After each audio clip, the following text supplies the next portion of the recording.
తులసి చెట్టు దగ్గరికి వెళ్ళి మీరు తల వంచి ఇలా నమస్కరించారనుకోండి, వేదమాతకి నమస్కరించినట్టు. వేదమాత తులసి చుట్టూ ఉండేటటువంటి ఆవరణంగా గాలిగా ఉంటుంది. కాబట్టి తులసీ త్వం నమామ్యహం, అటువంటి ఓ తులసి నీకు నమస్కరించుచున్నాను. తులసి లక్ష్మీదేవి యొక్క మారు రూపు. కదులుతూ లక్ష్మీదేవిని చూడాలి అంటే తులసి చెట్టునే చూడాలి. అందుకే తులసికి ఉండే లక్షణం ఏమిటంటే అలక్ష్మీ స్వరూపాన్ని లోపలికి రానివ్వదు. అలక్ష్మి అంటే లక్ష్మిని బయటికి వెళ్ళిపోయేటట్టుగా చేస్తాయి. లక్ష్మిని బయటికి వెళ్ళిపోయేటట్టుగా చేసేవేవి? ప్రధానంగా ఏవి చేస్తాయంటే ఉగ్రభూతములు చేస్తాయి. భూతప్రేత పిశాచాదులు ఉంటాయి చూశారు, అవి చేస్తాయి. అవి మా ఇంట్లోకి ఎందుకు వస్తాయండి అని మీరు అనుకుంటున్నారేమో. అందరిళ్లలోకి వస్తాయి. నేను చెప్పట్లేదు, శాస్త్రం చెప్పింది. అది లేకపోతే మరి పూజ మొదలు పెట్టగానే ఉత్తిష్టంతు భూత పిశాచాహ అని ఎందుకంటున్నారు? ఉత్తిష్టంతు అంటే లేచిపోండి. భూత పిశాచాహ, ఓ భూత పిశాచములారా లేచిపోండి అని చెప్తున్నారా లేదా పూజలో? అక్కడ లేకపోతే లేచిపోండి అని ఎలా చెప్తారు? సుబ్బారావు ఇక్కడ ఉంటే కదా నేను సుబ్బారావు మీరు ఇక్కడ లేచి ఇక్కడ కూర్చోండి అన్నాం. సుబ్బారావు అక్కడ లేకపోతే నేను ఎవరిని అంటాను? అలా ఆయన ఉన్నారు కాబట్టి అన్నాను. పూజామందిరంలో భూత పిశాచాలు లేకపోతే ఎందుకన్నారా మంత్రం? ఎందుకు వస్తాయో తెలుసా? అవి యజమాని వృద్ధిలోకి రాకూడదని వస్తాయి. యజమాని వృద్ధిలోకి రాకుండా అవి ఎలా చేస్తాయో తెలుసా? సూర్యోదయాత్ పూర్వం నిర్మాల్యం అవి తీసేస్తాయి మానసికంగా. మీరు నిన్న పూజ చేసిన పువ్వుల్ని సూర్యోదయం తర్వాత భగవంతుడి పాదాల మీద ఉండకూడదు. అందుకని ధర్మపత్ని భార్య ఎందుకుంటుందో తెలుసా? భర్త ఏ కారణం చేతనైనా తెల్లవారకట్ట పూజామందిరంలోకి వెళ్ళలేదనుకోండి, కొన్నాళ్ళు వెళ్ళాడు ఆయన, పాపం తెల్లారకట్ట వెళ్ళి చేసేవాడు. ఆయన కర్మ, ఏ షుగరో వచ్చింది, వెళ్ళాలి వాకింగ్కి తప్పదు, లేకపోతే ఆరోగ్యం నిలబడదు. ఇప్పుడు ఆయన వెళ్ళొచ్చి స్నానం చేసే లోపల సూర్యోదయం అవుతుంది. సూర్యోదయం అవడానికి ముందు వెళ్ళొచ్చి స్నానం చేసి వచ్చి ఎలా వెళ్తాడు? అంతకటిక చీకట్లో కుక్కల మీద పడిపోయి వాళ్ళ రైపోను. అప్పుడు ఎవరు చేస్తారంటే ధర్మపత్ని చేస్తుంది. ఆవిడ స్నానం చేసి నిర్మాల్యం తీసేస్తుంది. అలక్ష్మిని వచ్చేట్టు చేస్తాయి ఉగ్రభూతాలు. అవి రాకుండా ఒకవేళ ధర్మపత్ని కూడా సూర్యోదయానికి ముందర లేచి తీయలేకపోయిందనుకోండి, వాటిని ఇంట్లోకి రాకుండా ఆపగలిగింది ఎవరో తెలుసా? తులసి కోట ఒక్కటే. తులసి కోట ఉందనుకోండి రావు. ఇక తులసి కనపడిందా వెళ్ళిపోతాయి అవి. తులసి లక్ష్మీస్వరూపిణి. అందుకే తులసి ఉన్న ఇంట్లోకి ప్రవేశించవు. కాబట్టే పూర్వం ఎప్పుడైనా సరే రాజద్వారం దగ్గర నిలబడితే లోపల ముందు తులసి కోట కనపడేటట్టుగా పెట్టేవారు. తలుపు ఇలా తీశారనుకోండి, వాటి దృష్టి ఎదురుగుండా ఉన్న వాటి దృష్టి తులసి కోట మీద పడుతుంది. అంత పెద్ద తులసి కోట ఉండేది లోపల. ఆ తులసి కోట కానీ ఎదురుగుండా ఉందనుకోండి, మీరు లోపలికి రావాలంటే ముందు తులసి కోట చూస్తే తప్ప ఇంకోటి కనపడదనుకోండి. లోపలికి వచ్చే ముందు ఉగ్రభూత ప్రవేశం ఉండదు. ఆ ఇంట శక్తి నిలబడుతుంది. కారణం ఏమంటే ఆ తులసికి ఉండేటటువంటి శక్తి అటువంటిది. కాబట్టి ఆ తులసి గురించి చెప్తూ ఒక మాట అంటారు. ఆమె కళ్యాణి అని ఆవిడికి పేరు. కళ్యాణి అంటే సమస్త శుభములనిస్తుంది తులసి చెట్టు. అలాగే సమస్త భద్రములనిస్తుంది తులసి చెట్టు. అందుకే ఇప్పటికీ ప్రాణోత్క్రమణం అయిపోతోంది. ఆయన తులసి కోట దగ్గరికి వెళ్ళకపోతే కనీసం తులసి నీళ్లు పొయ్యండి అని తులసి నీళ్లు పోస్తారు. ఇంకొక నీళ్లు పొయ్యరు, తులసి నీళ్లు పోస్తారు. అలా మట్టి తినడానికి అధికారం ఉన్నది, పత్రం తినడానికి అధికారం ఉన్నవి రెండే. ఒకటి తులసి, రెండు మారేడు. అసలు నేను సరిగ్గా క్రమంలో చెప్పాలంటే ముందు మారేడు, వెనక తులసి. అంత గొప్పది తులసి చెట్టు. తులసి ఆరోగ్యానికి కూడా అంత అవసరం. పూర్వం ఇంట్లో ఎప్పుడు తులసి ఎందుకు ఉంచుకునేవారంటే, పైనుంచి వాంతి కానీ కింద నుంచి అతిసారం కానీ జరిగితే ఆపగలిగినది తులసి చెట్టు ఒకటే. వెంటనే తులసి వేసేవారు. చెవి సంబంధమైన ఏదైనా వస్తే తులసి రసం పోసి ఇంద్రియాన్ని కాపాడతారు. ఎందుకంటే చెవి ప్రధానం. చెవియే జ్ఞానమునకు కారణం. ఇప్పుడు ఇక్కడ మీరు కూర్చుని ఏదైనా నా దగ్గర తెలుసుకోవాలి అంటే చెవి ప్రధానం. ఈ చెవిని రక్షించుకోవడానికి తులసి రసం పోస్తారు. ఏదైనా నొప్పో ఏదో వస్తే తులసి రసం పోస్తే చెవిని కాపాడుతుంది తులసి. అంత గొప్పది ఆయుర్వేదంలో. అందుకే తులసి చెట్లు ఉన్న చోట మీరు సాధారణంగా చూడండి, దాన్ని గొంగళి పురుగులు ఇటువంటివి ఆవహించవు. పైగా దానికి నిలవదోషం లేని పువ్వు.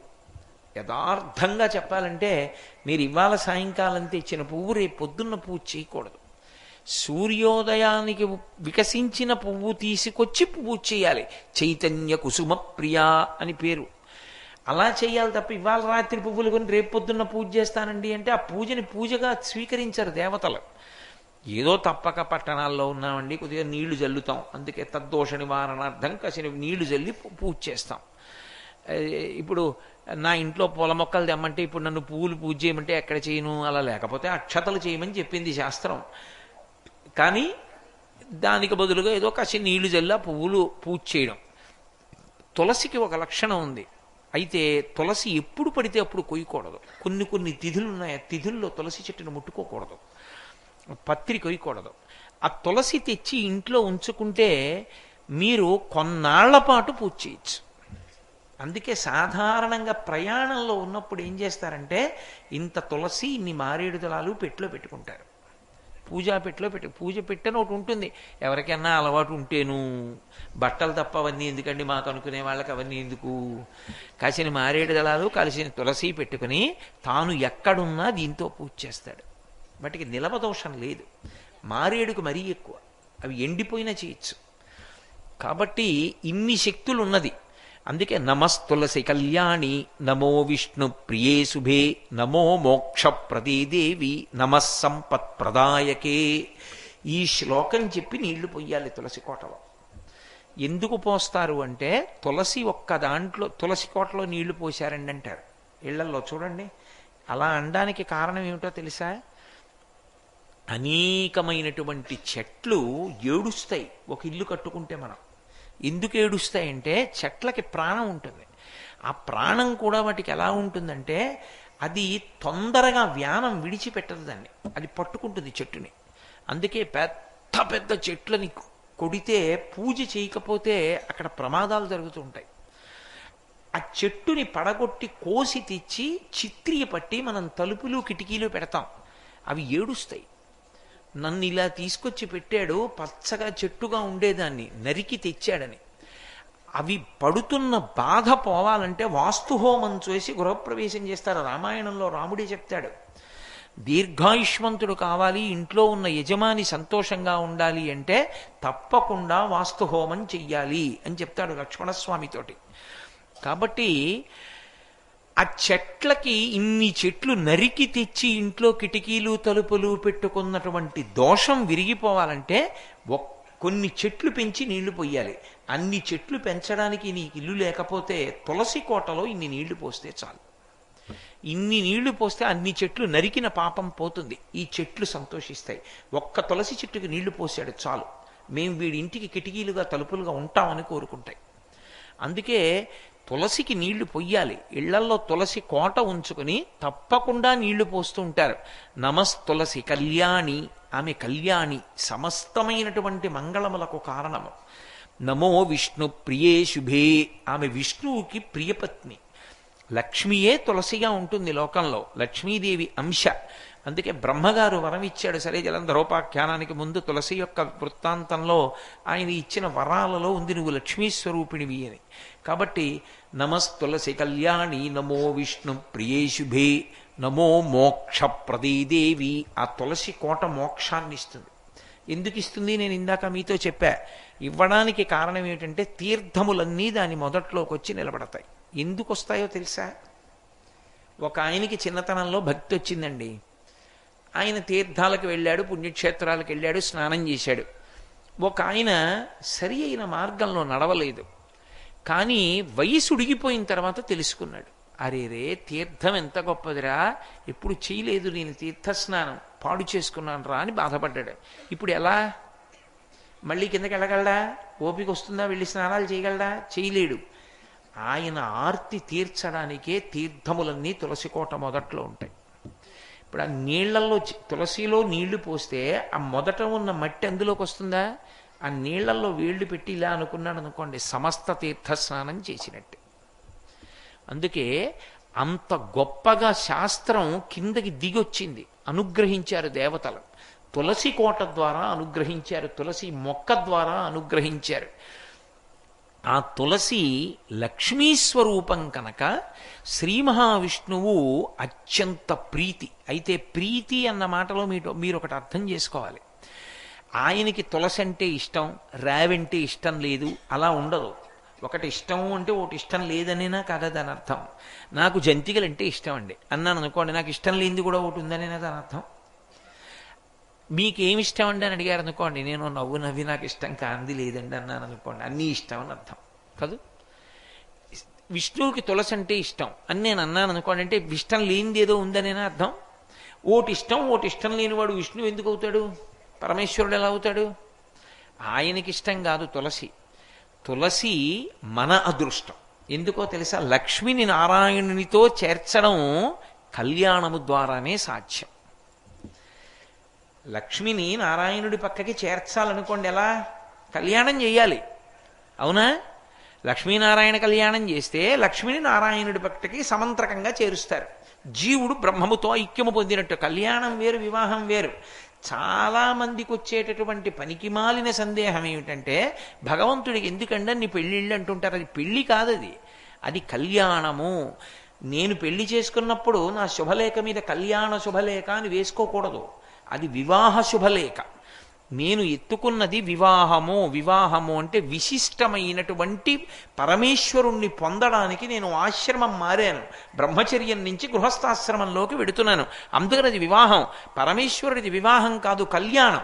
కళ్యాణం కాబట్టే అమ్మవారి వైపు నుంచి చెప్పాలి తప్ప అయ్యవారి వైపు నుంచి చెప్పకూడదు కళ్యాణాన్ని. ఎప్పుడు రామ కళ్యాణం చేస్తున్నామండి అనరు, సీతా కళ్యాణం చేస్తున్నామంటారు. నేను మొన్న మీతో అన్నాను కదా, శ్రీ, అందుకే అమ్మవారితో ఉన్న స్వామిని ఉపాసన చేయాలి.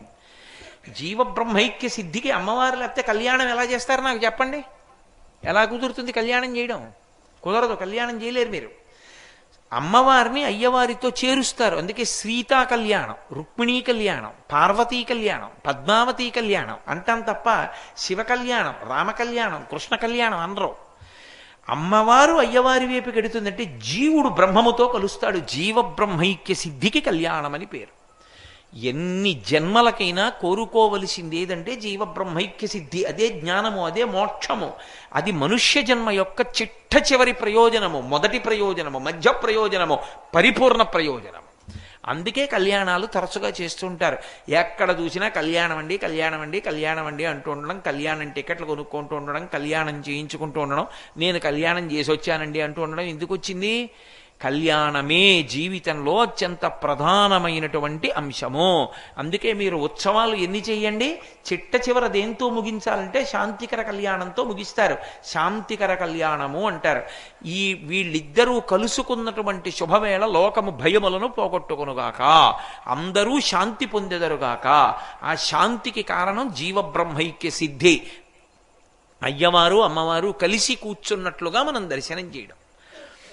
ఇది సాధించడానికి రోజూ మీరు ఇంట్లో కళ్యాణం చెయ్యగలరా? చెయ్యలేరు. తులసి లక్ష్మి కనుక తులసి దళాన్ని పట్టుకెళ్ళి విష్ణుమూర్తి యొక్క పాదముల యందు ఉంచారనుకోండి, అయిపోయింది కళ్యాణం, మీరు కళ్యాణం చేసినట్టు. అందుకు ప్రీతి. ఆయనకి కాదు ప్రీతి, మనం అదృష్టవంతులం. ఎలా అదృష్టవంతులం? తులసి దళాన్ని తీసుకెళ్ళి విష్ణువు పాదం మీద వేస్తే లక్ష్మిని నారాయణునితో చేర్చిన ఫలితాన్ని పొందేశాం. కళ్యాణం చేసేసినట్టు. మెడలో మాల వేస్తారు, తులసి మాల వేస్తే ఆయన వక్షస్థలమునందు ఉంటుంది లక్ష్మి. ఆయన చాలామంది ఒక మాట అంటూ ఉంటారు, మీరు ఎప్పుడైనా శ్రీ మహావిష్ణువు యొక్క మూర్తిని చూస్తే లక్ష్మీదేవి కాళ్ళ దగ్గర కూర్చుని ఉంటుంది. ఏమండి, భగవంతుడు కూడా ఇలా ఉంటాడేమిటండి? భార్యని ఏదో పక్కన కూర్చోబెట్టుకునో ఏదో కాకుండా తీసుకెళ్ళి కాళ్ళ దగ్గర కూర్చోబెట్టుకుంటాడు. ఎప్పుడు లక్ష్మీదేవిని చూడండి కాళ్ళు ఎత్తుతూనే ఉంటుంది. ఏమిటంటే అలా మొగుడు కాళ్ళు పడుతూనే ఉండాలా భార్యలంటే అంటారు. మీరు జాగ్రత్తగా అర్థం చేసుకోండి, విష్ణువు ఎప్పుడూ లక్ష్మీదేవిని నా కాళ్ళు పట్టు అని అడగలేదు. ఆమె పడుతుంది కాళ్ళు. కాళ్ళు పట్టడం అన్న మాటకు అర్థం ఏంటంటే ఆయన ఎటు వెడతాడో ఆమె అటు వెడుతుంది. అటు వెడుతుంది కాబట్టి, తనని అనువర్తించింది కాబట్టి, ఆమెకి ఆయన అంటే అంత ప్రీతి కాబట్టి ఇప్పుడు విష్ణువు ఎక్కడ పెట్టుకున్నాడు? ఆవిడ్ని గుండెల్లో పెట్టుకున్నాడు. లక్ష్మీం క్షీరసముద్రరాజతనయాం శ్రీరంగధామేశ్వరీం. ఆమె శ్రీరంగనాథుని యొక్క హృదయ భాగమునకు చేరింది, గుండెల్లోకి చేరింది. ఎందుకు? పాదాల దగ్గర కూర్చుంది కాబట్టి, అనువర్తించింది కాబట్టి. అలా విష్ణువు ప్రతిజ్ఞలో ఒక ప్రతిజ్ఞ, ఏకేన తులసిమాత్ర దళేనాపి నరోత్తమా పూజయేత్ భక్తిభావేన తం రక్షామీతి మత్మనః అని. నేను నిజంగా ప్రీతి పొందాలి అంటే నువ్వు నాకు ఎన్ని పువ్వులు తెచ్చి పూజ చేస్తున్నావు, ఎన్ని బంగారు కవచాలు పెడుతున్నావన్న దానితో నేను సంతోషపడను.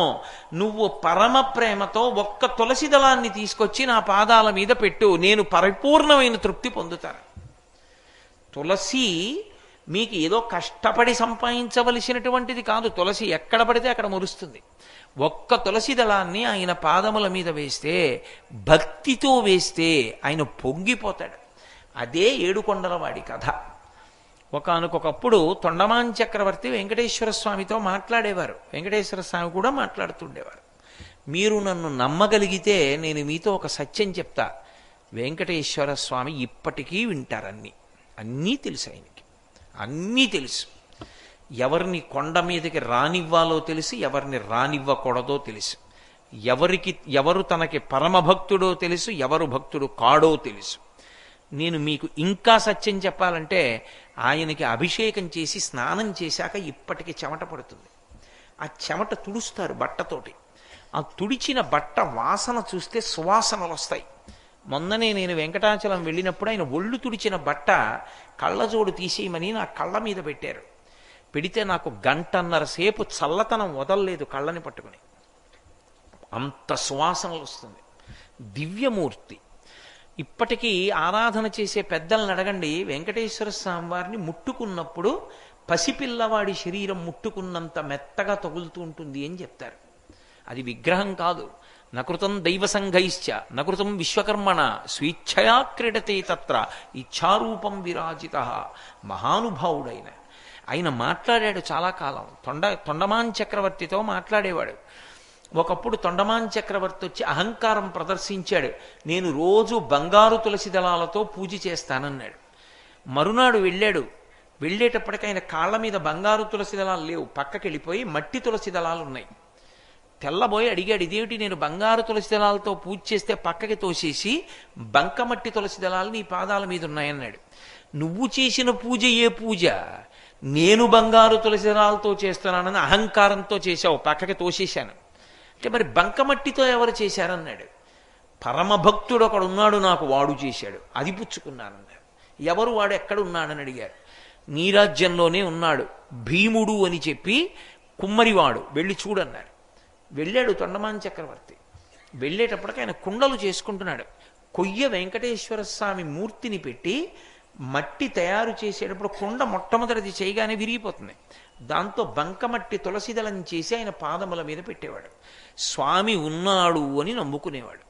ఆ మట్టి తులసిదళం నేను పుచ్చుకుంటున్నానని తొండమాన్ చక్రవర్తి వెళ్ళిన తర్వాత గరుడ వాహనం మీదొచ్చి వెంకటేశ్వర స్వామి తను కట్టుకున్న బట్టలు తీసి ఆ భీముడికి కప్పి, శ్రీదేవి భూదేవి తమ ఒంటి మీద ఉన్న నగలు తీసి తమాలిని అని భీముని భార్యకి వేసి గరుడ వాహనం ఎక్కించి వైకుంఠానికి తీసుకెళ్ళాడు.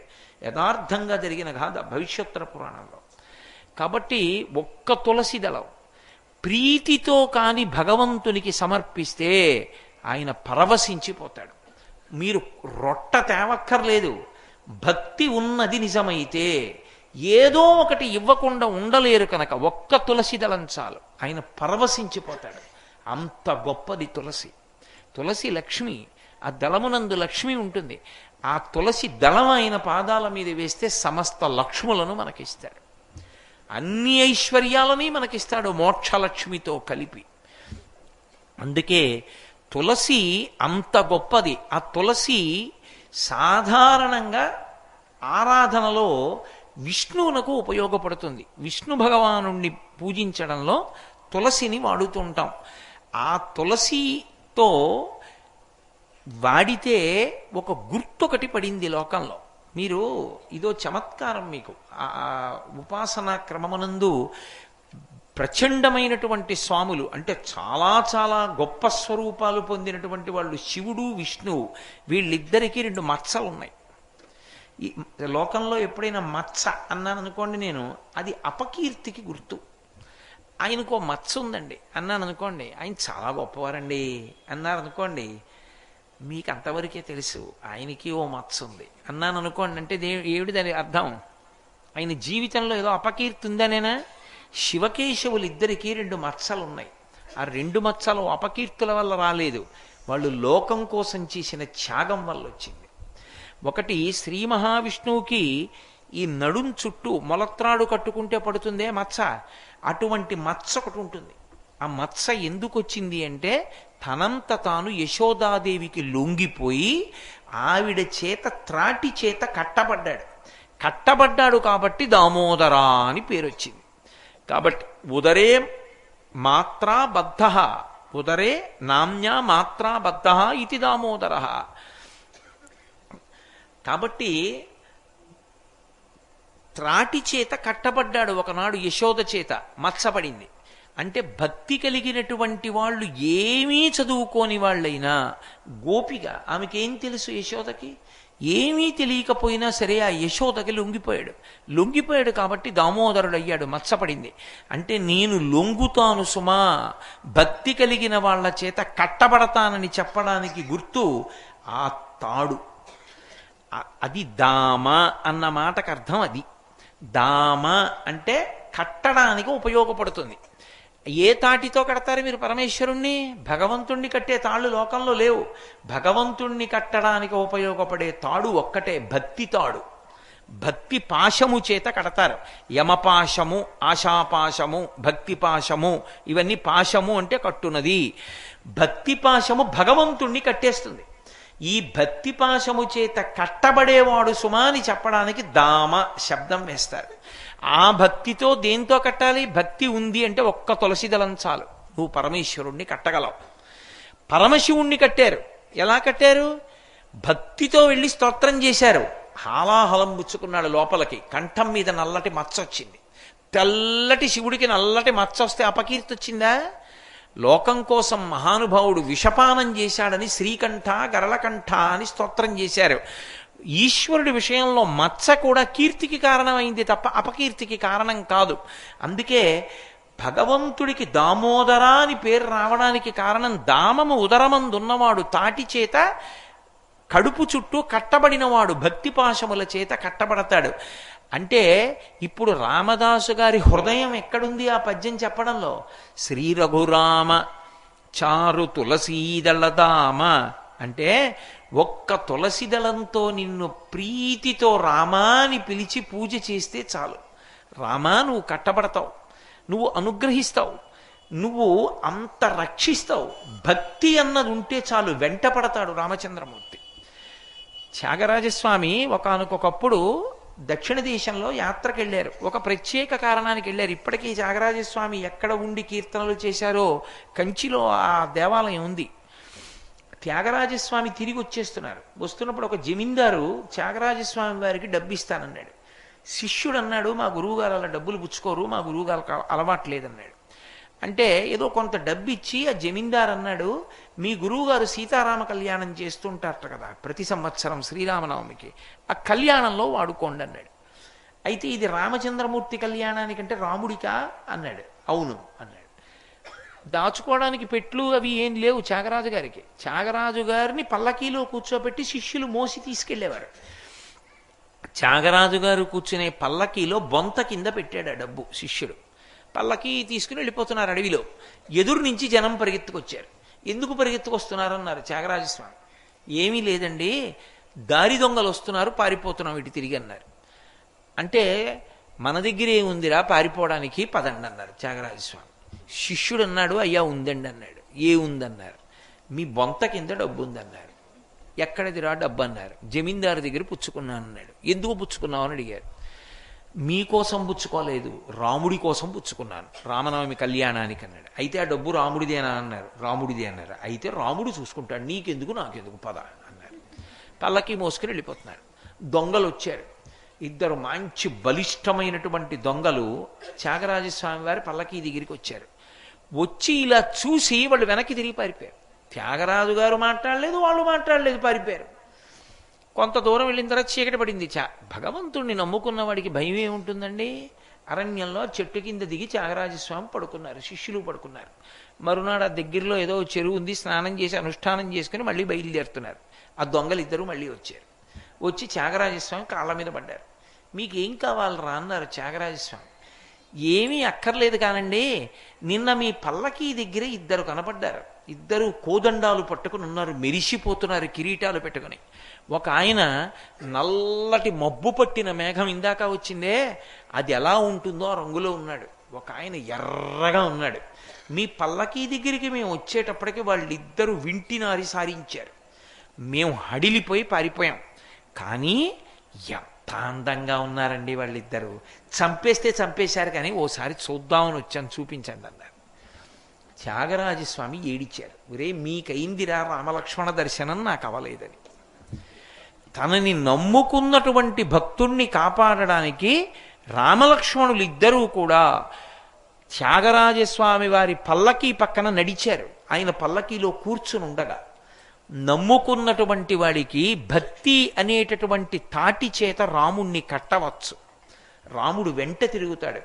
నా ఇంట ఆవు దూడని నేను తాడు పట్టుకుంటే నా వెనక వచ్చినట్టు భక్తి అన్నది ఉంటే వాడి వెంట రాముడు నడుస్తూ ఉంటాడు.